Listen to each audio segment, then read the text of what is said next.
हाँ बच्चों, आओ हम ज्ञानदीप को पढ़ें, ज्ञानदीप एबीसी को पढ़ें और आगे बढ़ें। बच्चों, इतिहास की जानकारी आप लोगों को हम 6ठी शताब्दी से 11वीं शताब्दी के बीच की जो दक्षिण भारत में जिन वंशों का राजवंशों का उदय हुआ वह हम आज आपको लोगों को बताएंगे। 6ठी से 11वीं शताब्दी तक बच्चों 4 वंशों का उदय हुआ। वो चारों वंश कौन कौन थे? राष्ट्रकूट, चालुक्य, पल्लव और चोल वंश। ये 4 वंश बच्चों दक्षिण भारत में 6ठी से 11वीं शताब्दी तक छाए रहे। इनका उदय हुआ। इनकी शासन व्यवस्था को हम देखते हैं कि इनकी शासन व्यवस्था कैसी। बच्चों,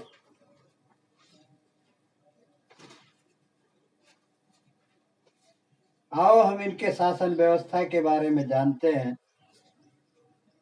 दक्षिण भारत की प्रारंभिक जानकारी हमें सम्राट अशोक के अभिलेखों तथा संगम साहित्य के से प्राप्त होती है।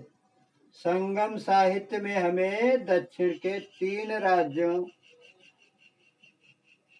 चेर, चोल, पांड्य राज्यों का निर्माण मिलता है।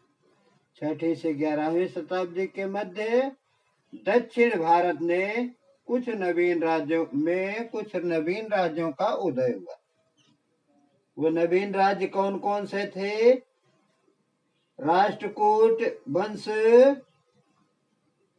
और चालुक्य वंश, पल्लव वंश और चोल वंश।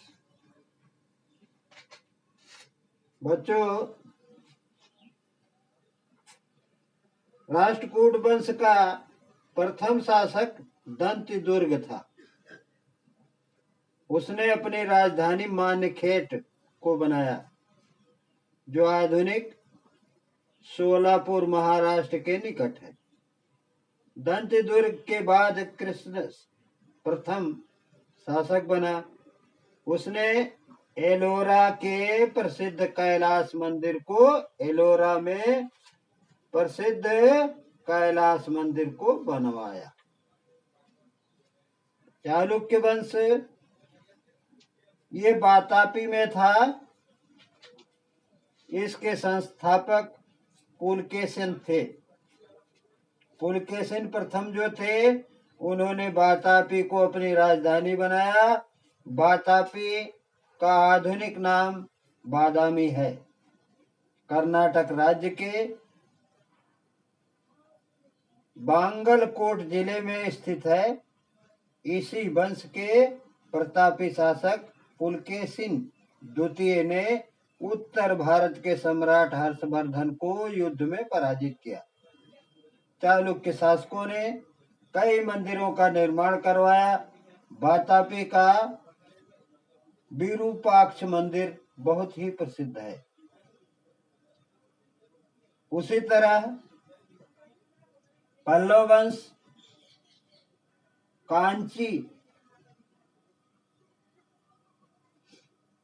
पल्लव वंश जो है वह कांची को अपनी राजधानी बनाया था। इसके संस्थापक सिंह विष्णु थे। पल्लव शासकों ने कांची को राजधानी बनाया। वर्तमान समय में तमिलनाडु राज्य में स्थित है। सिंह विष्णु के बाद महेंद्र वर्मन, नरसिंह वर्मन और प्रथम महेंद्र वर्मन द्वितीय, राज सिंह आदि शासक हुए। इन्होंने भी इस वंश के शासकों ने भी महाबलीपुरम में बने मंदिर को बनवाया था। ये मंदिर विशेष रूप से अपनी कलाकृतियों के लिए प्रसिद्ध है। कला के क्षेत्र में पल्लवों के समय में भी काफी विकास हुआ और चोल वंश जब आया उसने अपनी राजधानी तंजौर को बनाया और अशोक के शिलालेख में मिलता है कि दूसरी शताब्दी ईस्वी में कारिकाल नामक शासक बहुत से राज्यों को जीता था और 8वीं शताब्दी में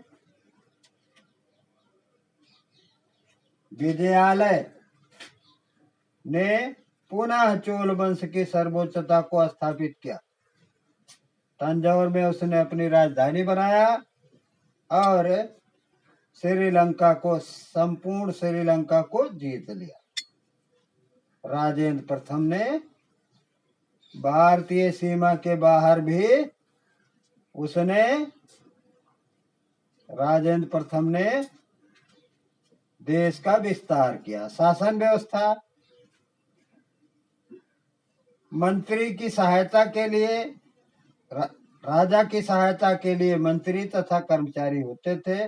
कर्मचारियों को राजा ही नियुक्त करता था, इसलिए राजा का नियंत्रण कर्मचारियों पर रहता था।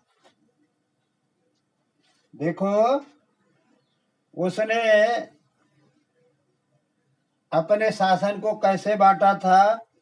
राजा को राष्ट्रम कहते थे, प्रांतों को मंडलम कहते थे और जनपदों को नांडु कहते थे तथा गांवों को कुर्रम कहा जाता था। कुर्रम निवासी, कुर्रम के वासी सभी लोग स्वावलंबी थे। बच्चों, स्वशासन यानी आज की मिलती जुलती पंचायती राज व्यवस्था की शुरुआत यही से हुई थी। सामाजिक स्थिति, धनवान व्यक्तियों के मकान बहुत सुंदर और सुसज्जित होते थे। गरीबों के घर सादे होते थे और फर्श कच्ची ईंट की होती थी। किसान भूमि के स्वामी माने जाते थे। मजदूरों की दशा अच्छी नहीं थी। कृषि मजदूर दासों की तरह ही रहते थे। धार्मिक स्थिति क्या थी? उस समय विष्णु और शिव की पूजा विशेष रूप से होती थी। शंकराचार्य ने उत्तर दक्षिण और पूर्व पश्चिम के क्षेत्रों में मठों की स्थापना की। उन्होंने आत्मा और परमात्मा को एक बताया। 11वीं शताब्दी में दक्षिण के रामानुजाचार्य ने शक्ति और ज्ञान ईश्वर की प्राप्ति का साधन बताया। हाँ, रही बात कला और साहित्य को काफी बढ़ावा मिला। नटराज की नाचते हुए मूर्ति और बृहदेश्वर मंदिर, ये कला की प्रगति का नमूना है। बृहदेश्वर मंदिर 14 मंजिला ऊंचा है।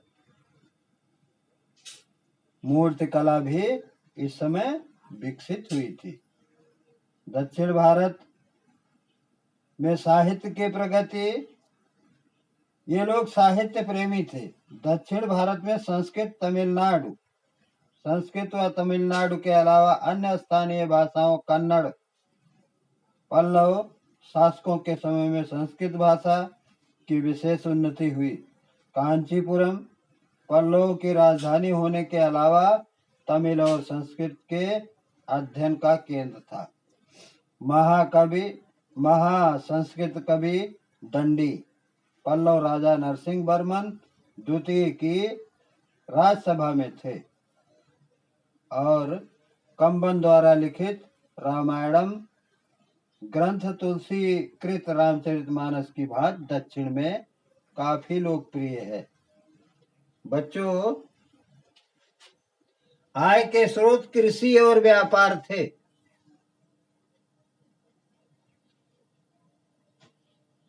इनका विदेशों से संपर्क था। अंकोर वाट का मंदिर भी इन लोगों ने ही बनवाया था।